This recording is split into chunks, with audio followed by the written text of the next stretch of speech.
तो बच्चों next lecture है लेक्चर 7। जैसे कि पिछले लेक्चर में हमने बताया था हिल्बर्ट स्पेस के अंदर जो फंक्शनल है उसके डेफिनेशन को हमने डिफाइन किया था। और यहाँ पर जो हम थ्योरम लेंगे उससे पहले जो ब्लैक स्पेस के अंदर हमने कुछ थ्योरम्स थी उनका जो रिजल्ट हमने लिया था उसको हम यहाँ पर यूज़ करेंगे। जैसे लीनियर ट्रांसफॉर्मेशन, जैसे ऊपर आप देख रहे हैं कि अगर टी जो है बाउंडेड लीनियर ट्रांसफॉर्मेशन है, non linear space N to N dash, then norm of T is equal to supremum of norm of T X such that X belongs to N और norm of x less than one. Second definition था कि T अगर continuous है तो T bounded होगा, तो T bounded है T continuous होगा। ये दोनों चीज़ें थी कि कोई भी के ऐसा एग्जिस्ट करेगा कि जिसके लिए norm of T X less than equal to K of norm of X. Theorem देखते हैं। थ्योरम जैसे कि बुक में भी आप देखते हो 354 पेज बड़ी थ्योरम है। तो let y be a fixed vector in a Hilbert space H and F Y be a scalar valued function. अब स्केलर वैल्यू फंक्शन क्या है कि ये इसका डोमेन जो एफ वाई फंक्शन है इसका डोमेन तो आपका एच है, और जो इसका रेंज या कोडोमेन कहेंगे वो रेंज या कोडोमेन इसका सेट ऑफ कॉम्प्लेक्स नंबर्स हैं या सेट ऑफ रियल नंबर्स, आप दोनों हो सकते हैं। तो let Y be a fixed vector in a Hilbert space H and F Y be a scalar valued function on H. तो F Y x is equal to x Y for all X belongs to H. तो हमें अगर ये function इस तरह define है तो हमें शो करना है कि if f Y is a functional in H star, that is fy is a continuous linear functional on H. Further, to show that कि norm of y is equal to norm of fy, तो इसी को हमें prove करना है। तो fy को हमें फंक्शनल जो है H स्टार के अंदर शो करना है। Let f be a function defined from H to C for a fixed y belongs to x। जैसे कि ऊपर दिया है कि y एक फिक्स्ड है h के अंदर, एक पर्टिकुलर पॉइंट हो गया। एफ वाई एक्स की वैल्यू क्या है x Y for all x belongs to h। हमें शो करना है कि एफ वाई जो है वो लीनियर कंटिन्यूस फंक्शनल है। तो to show that F y linear, linearity की कंडीशन क्या है कि अगर कोई भी दो पॉइंट x के अंदर है उनका जो लीनियर कॉम्बिनेशन होगा, तो जैसे हम यहाँ देख रहे हैं x1 x2 belongs to h, alpha beta कोई भी दो स्केलर है तो F y alpha x1 plus beta x2 जैसे कि ऊपर डिफाइन किया गया है यहाँ पर। तो इसको ये हो गया alpha x1 plus beta x2 y। तो जो हमारी ये एक्सप्रेशन है जो हमारे इनर प्रोडक्ट को हम एक्सपेंड करेंगे, अल्फा x1 प्लस वाई और बीटा x2 y। अल्फा और ये x1 y क्या होगा इस डेफिनेशन के अनुसार एफ वाई एक्स वन और ये हो गया beta F Y x two. तो इसका मतलब कि जो हमारा फंक्शन एफ वाई है वो लीनियरिटी की कंडीशन को सेटिस्फाई करता है। नेक्स्ट हम क्या देखेंगे कि एफ वाई जो है वो लीनियर तो है ही, साथ में कंटिन्यूस भी है। तो कंटिन्यूटी के लिए हम जैसे ऊपर हमने कहा था कि कंटिन्यूस फंक्शन होता है या कंटिन्यूस ट्रांसफॉर्मेशन होता है, तो उसके लिए अगर हम उसे बाउंडेड प्रूव कर दें तो वो भी सफिशिएंट कंडीशन है। तो हम यहाँ पर देखेंगे कि F Y is a continuous और it is sufficient to prove that कि F Y is bounded. Bounded के लिए मोड ऑफ एफ वाई, तो मोड ऑफ एफ वाई क्या हो गया मोड ऑफ एक्स वाई का inner product, mod of x Y का इनर प्रोडक्ट वो less than equal to norm of x norm of Y. ये हम पहले थ्योरम के अंदर इसको हम प्रूव कर चुके हैं। तो सिंस वाई इज फिक्स्ड, क्योंकि वाई तो फिक्स्ड है तो अगर कोई फिक्स्ड नंबर है तो उसका नॉर्म भी फिक्स होगा, तो norm of Y is equal to k. तो हम कह सकते हैं कि एफ वाई एक्स का जो मोड है वो लेस देन इक्वल टू के एक्स, यानी कि जो भी वाई हमने लिया है तो इसका मतलब के कोई ना कोई ऐसा एग्जिस्ट करता है कि हम इसको लिख सकते हैं कि मोड ऑफ वाई, देखो यहाँ पर हो गया mod of F Y X less than K X. This imply that कि एफ वाई इज बाउंडेड और एफ वाई बाउंडेड है तो एफ वाई कंटिन्यूस है। थर्ड चीज़ जो हमें प्रूव करनी है वो करनी है कि norm of Y F of Y के इक्वल है। तो यहाँ देखें हम कि now we have to show that कि norm of Y is equal to norm of F Y. तो वी नो दैट कि नॉर्म ऑफ एफ वाई क्या होगा, जैसे कि हमने ऊपर कुछ रिजल्ट हमने कहा था कि इनको हम यूज करेंगे। तो norm of Y f y क्योंकि एक लीनियर ट्रांसफॉर्मेशन की तरह है, तो supremum of mod of F Y x. यहाँ पर हम नॉर्म भी यूज कर सकते थे, लेकिन क्योंकि स्केलर क्वांटिटी है तो इसके लिए हम यहाँ पर मोड ही लगाएंगे, सच दैट कि norm of x less than 1। अब if norm of x less than 1, तो दिस इंप्लाई दैट कि एफ वाई एक्स क्या होगा फिर,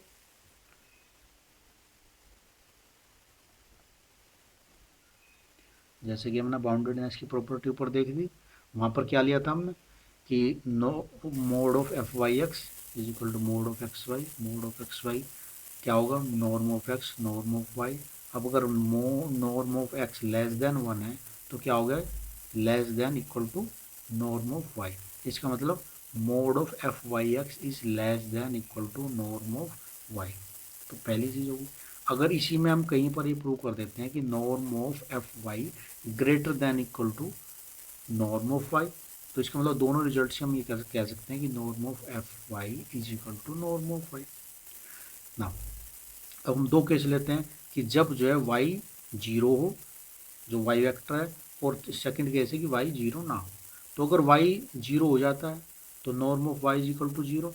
इसका मतलब norm of y sorry norm of F y less than equal to zero, और नॉर्म किसी भी क्वांटिटी का लेस देन तो जो होता ही नहीं, तो इसका मतलब norm of F Y is equal to zero. तो इसका मतलब y is equal to zero है तो norm of F Y is equal to zero है। तो इसका मतलब norm of F Y is equal to norm of Y. तो अगर जीरो है तो उसके लिए तो प्रूफ हो गया। सेकंड केस है कि अगर जीरो नहीं है, तो अगर जीरो नहीं है तो एक्स हमने कैसा लिया कि जो वाई हमने लिया है, तो वाई को हम नॉर्म ऑफ वाई से हमने डिवाइड कर दिया। तो क्या होगा कि एक्स जो क्या कैसा होगा, एक्स का नॉर्म वो norm of y upon norm of Y is equal to 1, जिसको हम लेस देन इक्वल टू 1 रख सकते हैं। यानी कि जो एक्स हमने सपोज किया ऊपर जैसे हमने यूज़ किया, norm of x less than equal to 1 की कंडीशन को फुलफिल करता है। अब यहाँ पर आते हैं हम, तो नॉर्म ऑफ एफ वाई क्या होगा, supremum of mod of F Y x such that norm of x less than equal to y. अब सुप्रीमम, इस चीज़ का जो सुप्रीमम है वो एफ वाई के बराबर है, तो इसका मतलब बाकी जितनी भी सभी वैल्यूज हैं वो इससे लेस होंगी। तो इसका मतलब ये जो है F Y x for all x से ग्रेटर देन या इक्वल होगा। तो norm of F y greater than equal to norm of F y sorry mod of F Y x. इस रिजल्ट से हमें मिल गया। अब एक्स की वैल्यू क्या ली थी हमने, एक्स इज इक्वल टू लिया था y upon norm of x, इसको ले लिया हमने। तो ये फंक्शन क्या हो गया, y upon norm of y और वाई।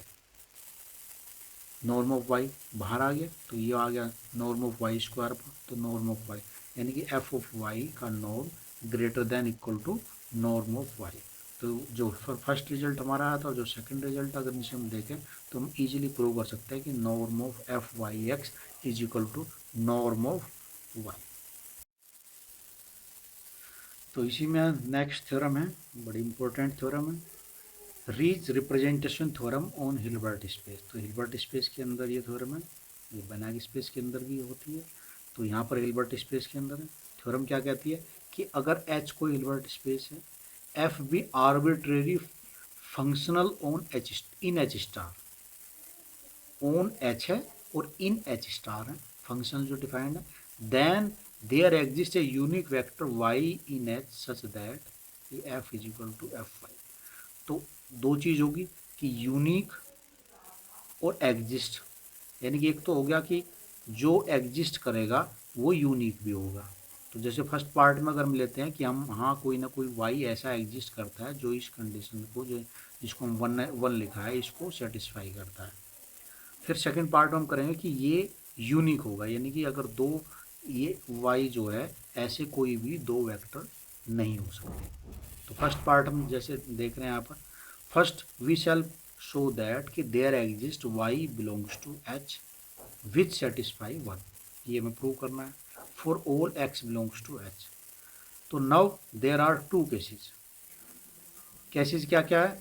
f जो है जीरो फंक्शनल और f जो है, तो यहाँ पर दो केस आते हैं।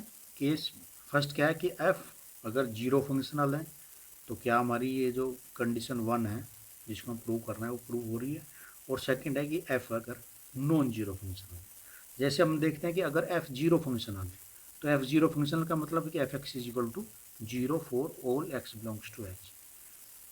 तो also if y is equal to zero तो ये भी जीरो है। तो इसका मतलब y is equal to zero एक ऐसा फंक्शन एग्जिस्ट करता है जिसके लिए f x is equal to x y है। तो इसका मतलब इस पहली केस फर्स्ट हमारा प्रूफ हो सकता है। सेकंड है कि अगर f एक नॉन जीरो फंक्शनल है तो नॉन जीरो फंक्शनल का मतलब हो गया कि ऐसे कुछ x जरूर एग्जिस्ट करते होंगे हिल्बर्ट स्पेस के अंदर जिसके लिए कि एफ एक्स की वैल्यू जीरो के बराबर ना हो। तो f is non-zero functional, that is there are some x belongs to h for which fx is not equal to 0। अब हमने सपोज किया कि let m be the null space of f। ये आपको जो नल स्पेस की definition है जो लीनियर स्पेस के अंदर जो इसका चैप्टर है उसमें आपको इजीली मिल जाएगी, हम वहाँ पर नहीं जा रहे। तो let m be a null space of h, और m नल स्पेस क्या होगा कि h के वे एलिमेंट जिनके लिए एफ एक्स की वैल्यू जीरो के बराबर हो वो हमने एक सेट ले लिया। तो इसका मतलब जो हमारा फंक्शनल था वो फंक्शनल दो हिस्सों में डिवाइड हो गया कि जहाँ पर एफ एक्स की वैल्यू जीरो है उन वे एक्स का कलेक्शन ले लिया हमने, और एक जहाँ एफ एक्स की वैल्यू जीरो नहीं है एक उनका हमने कलेक्शन ले लिया।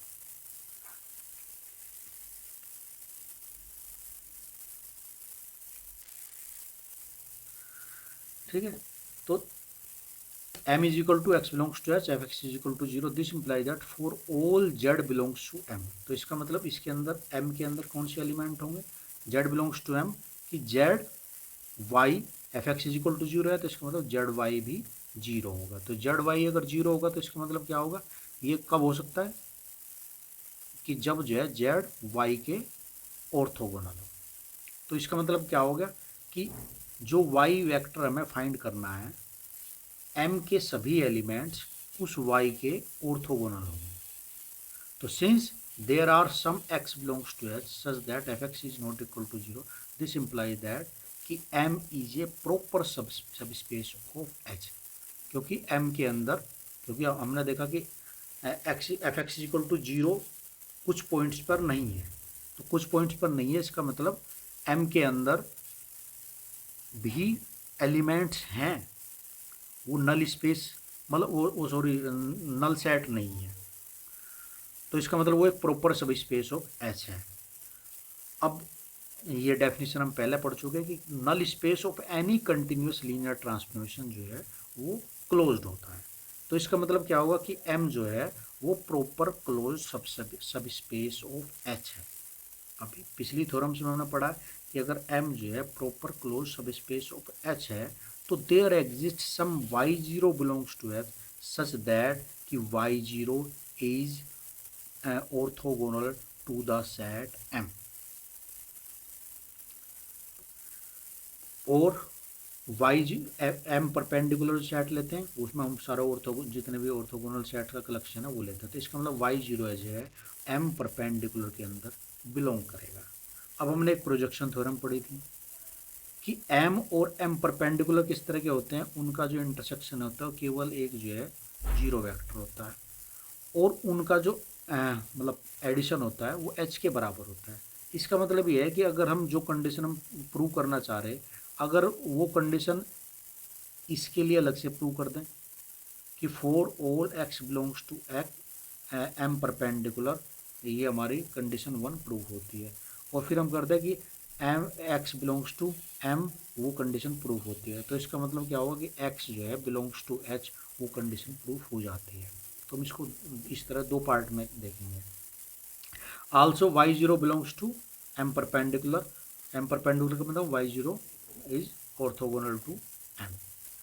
अब अगर y0 m के ऑर्थोगोनल है तो अगर y0 के साथ इसको स्केलर का मल्टीप्लाई कर देते हैं तो वो भी m के एलिमेंट्स के साथ ऑर्थोगोनल होगा। तो for any alpha belongs to C alpha y0 is also perpendicular to या ऑर्थोगोनल टू m। तो let we select alpha such that कि अल्फा, अब अल्फा हम इस तरह सेलेक्ट करते हैं कि अल्फा y0 जो है कंडीशन 1 को सेटिस्फाई करता हो। तो कंडीशन 1 को अगर अल्फा y0 सेटिस्फाई करेगा तो that is F x is equal to X alpha y0 for all x belongs to h. Since it is true for all x belongs to h, this implies that it is true for x is equal to y0, क्योंकि सभी x के लिए है और alpha y0 भी x h में है, y0 भी h में है। तो जब सभी के लिए है तो इसका मतलब अगर किसी जब ये आएगा कि x is equal to y0 है तो उसके लिए भी कंडीशन ट्रू होगी।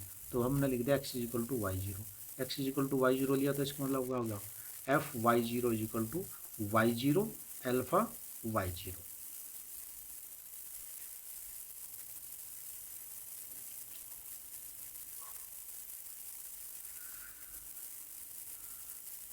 अब ये इनर प्रोडक्ट हो गया, इसको अगर हम एक्सपेंड करेंगे तो इसकी वैल्यू क्या आ गई कंजुगेट अल्फा y0 y0 क्या होगा नॉर्म ऑफ y का स्क्वायर। तो अल्फा बार मतलब अल्फा कंजुगेट क्या होगा F y0 upon norm of y0 का स्क्वायर, और अल्फा क्या होगा conjugate of F y0 upon norm of y0 का square. Since x belongs to m, अगर x m में है तो एफ एक्स की वैल्यू 0 होगी जैसे हम ऊपर ले चुके हैं। तो एफ एक्स क्या होगा x alpha y0, x alpha y0 क्या होगा कंजुगेट ऑफ x y0 और x y0 is equal to 0। तो इसका मतलब अगर x m में है तो ये कंडीशन हमारी 1 ट्रू होती है। अब हमें ट्रू क्या करना कि अगर m के अलावा जो दूसरे एलिमेंट है, जैसे मैंने ऊपर कहा था कि या तो m में होगा, x बिलोंग्स टू h अगर है तो या तो वो m में होगा x, या वो x जो है m के परपेंडिकुलर में होगा। x अगर 0 होता उसके लिए हम ऊपर प्रूव कर चुके। तो इसका मतलब x या तो m में होगा, अगर x h में है तो या x m परपेंडिकुलर में। अगर x m में है तो यहाँ से हमारी कंडीशन 1 ट्रू हो जाती है। अब हम प्रूव करेंगे कि अगर x जो हमने लिया है अगर y0 लिया है तो अगर वो m परपेंडिकुलर में है तो भी हमारी कंडीशन ट्रू होती है। तो इसके लिए हम देखते हैं कि अगर x बिलोंग्स टू y0 है, y0 belongs to m perpendicular, तो let y0 belongs to m perpendicular. तो y0 अगर m परपेंडिकुलर में तो y0 does not belongs to m। तो y0 does not belongs to m इसका मतलब F y0 is not equal to 0। तो as y0 is not equal to 0 तो F X हमने क्या लिया F X upon F Y zero को ऊपर ले लिया नीचे ले लिया, क्योंकि एफ वाई जीरो के बराबर नहीं है तो हम इससे डिवाइड कर सकते हैं। तो अब इसके दो पार्ट हो गए, जो फर्स्ट पार्ट हो गया ये हो गया, सेकंड ये हो गया। तो F X upon Y zero को, क्योंकि ये भी स्केलर क्वांटिटी ये भी स्केलर क्वांटिटी है तो इसका मतलब अगर इसको हम स्केलर क्वांटिटी ले लेते हैं तो F x is equal to beta F Y zero.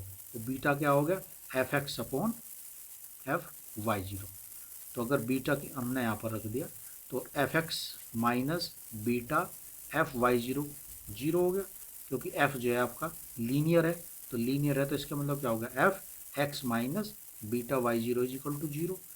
और F X minus beta Y zero अगर जीरो है तो जैसे मैंने ऊपर पढ़ा था कि अगर किसी भी एलिमेंट्स के लिए ये एफ एक्स की वैल्यू जीरो है तो इसका मतलब ये एलिमेंट बिलोंग्स टू एम है। तो इसका मतलब X minus beta Y zero belongs to M.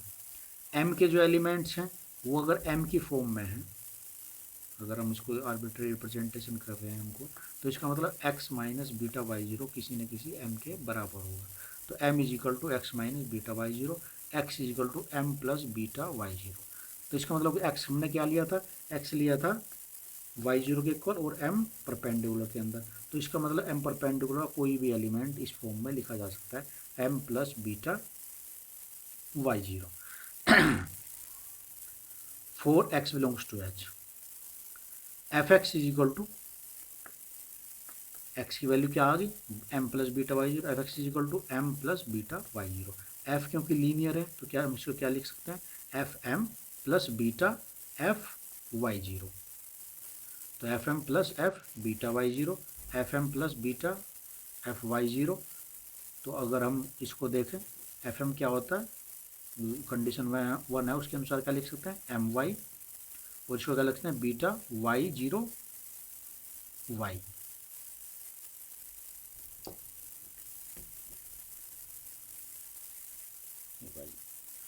ठीक हो गया।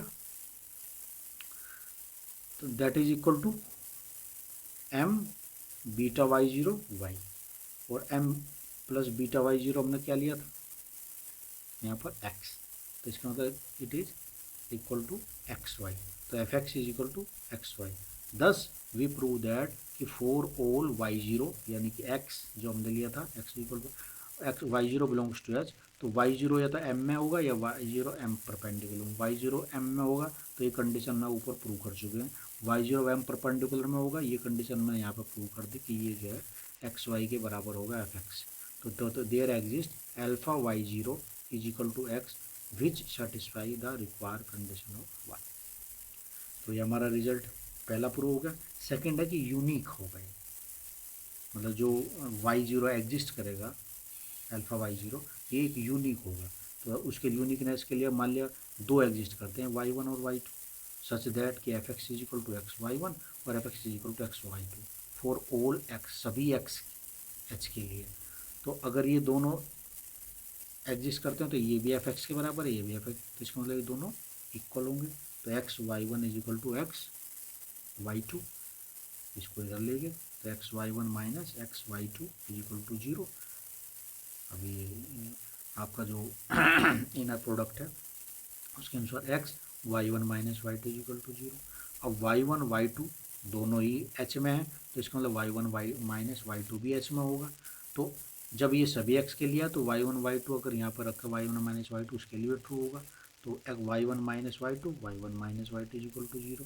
तो Y one minus Y two का नॉर्म का square is equal to zero. This imply that कि Y one is equal to Y two. इसी की थ्योरम थर्ड है। थ्योरम थ्री क्या कहते हैं, जैसे पेज 357 पे दी हुई है बुक के अंदर, वो यहाँ पर है कि शो दैट के mapping phi H to H star defined by phi Y is equal to F Y where F Y x is equal to x Y for all X belongs to H is. तो जो ये function हमने लिया है phi Y H to H star,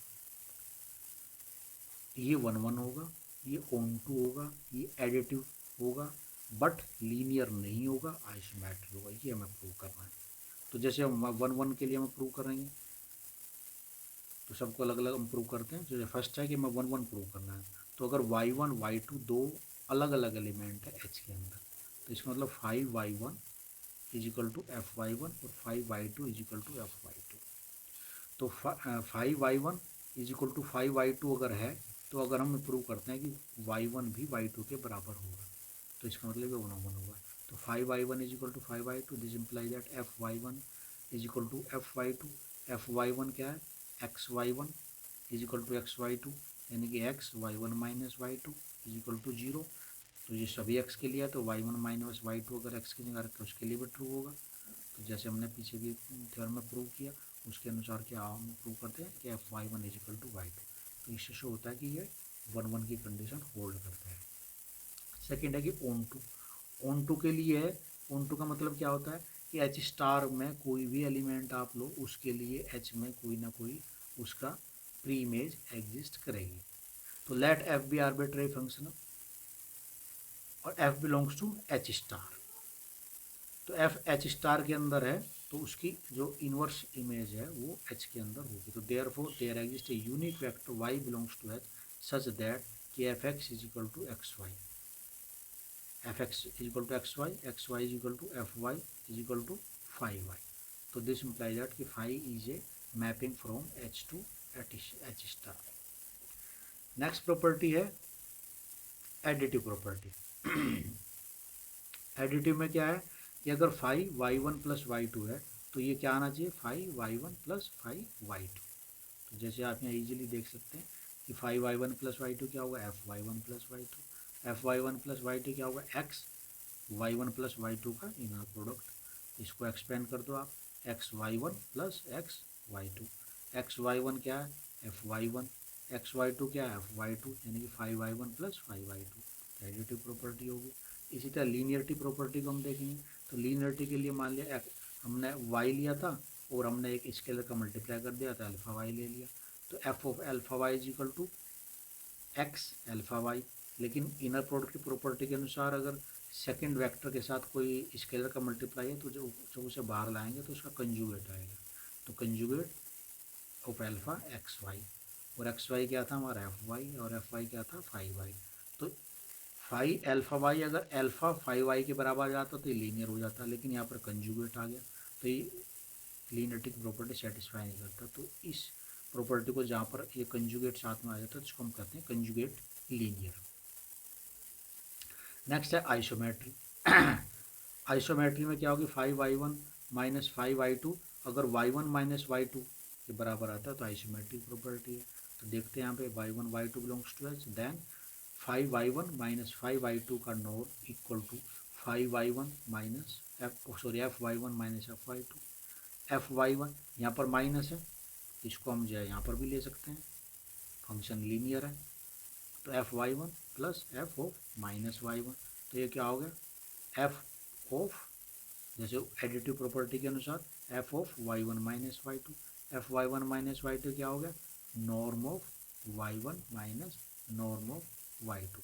ये जो हम पीछे थ्योरम हमने यूज की थी कि norm of Y is equal to norm of F Y होता है, तो ये norm of Y one minus Y two is equal to five Y one minus five Y to.